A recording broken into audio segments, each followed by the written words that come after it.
Welcome to the Fear and Greed Business News Afternoon Report for Friday, the 10th of November 2023. I'm Adam Lang. Every afternoon, we've got the 5 business stories that happened today that you need to know about, so here we go. Story number 1. The S&P ASX 200 closed down 0.5% to 6,977 points. It was a pretty ugly day all around. The utilities, energy and financial sub-indices all dropped a fair bit, but pretty much all sectors ended the day lower. Some of the more defensive stocks, healthcare, technology and consumer staples did best. The banks also fell sharply, led by National Australia Bank. The energy giants Woodside and Santos also dropped, as did James Hardie, Origin Energy and Suncorp. The reason USA Federal Reserve Chair Jerome Powell spoke overnight and made it clear that if the world's most important central bank thought there was a need to lift interest rates, it would. Over the past week or so, there's been growing confidence that the Fed wouldn't lift rates again. That's pushed bond yields lower and share markets higher, but a few well-chosen words undid much of the hard work done this week. Some of the popular gold and lithium miners, among others, fell sharply. Siona Mining, Core Lithium, Chalice Mining and Pilbara Minerals were all down sharply. Among the best performers were Neuron Pharmaceuticals and Breville.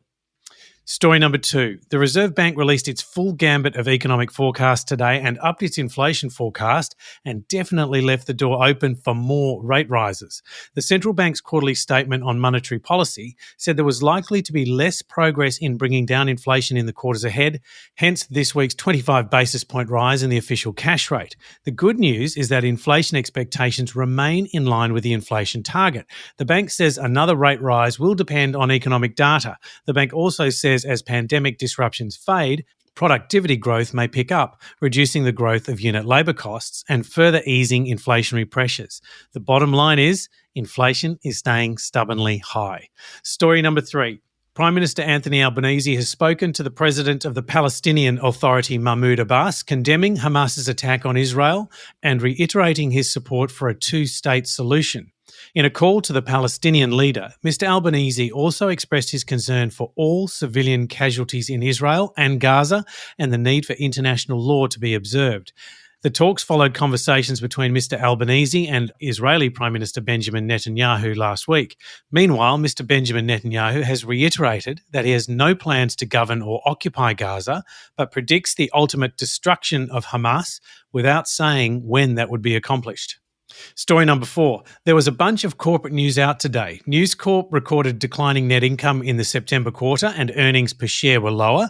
The media giant said 3 years of strong earnings and profits weren't reflected in the share price. News's share price is up nearly 30% this year. REA Group's share price fell, notwithstanding a jump in revenue during the September quarter. Listings revenue was up 12% and earnings were 13% higher. Investors were concerned by comments from REA that any further rate rises could have a negative impact on sentiment. Southern Cross Media has confirmed that Anthony Catalano's Australian Community Media has made an approach to merge the companies. The move comes as Southern Cross executives have been trying to drum up wider interest in the business to counter an offer from ARN Media. And cancer drug tech developer Immugene's share price surged following the start of a much-anticipated drug trial. Story number 5, Optus has begun emailing customers offering apologies and an offer of free data to cover for the massive outage on Wednesday. Optus's offer of 200 gigabytes of extra data at normal speeds over one billing cycle is estimated to be worth between nothing and $70, depending on uptake and usage. However, expectations are rising that the company could be hit by costly compensation claims, particularly from its business customers. Meanwhile, online product comparison website Finder said it experienced a 200% spike in traffic on Wednesday, with customers looking for different mobile plans. That's it for the afternoon report for Friday, the 10th of November 2023. Don't forget to hit follow on the podcast and find Fear and Greed on LinkedIn, Instagram, X and Facebook.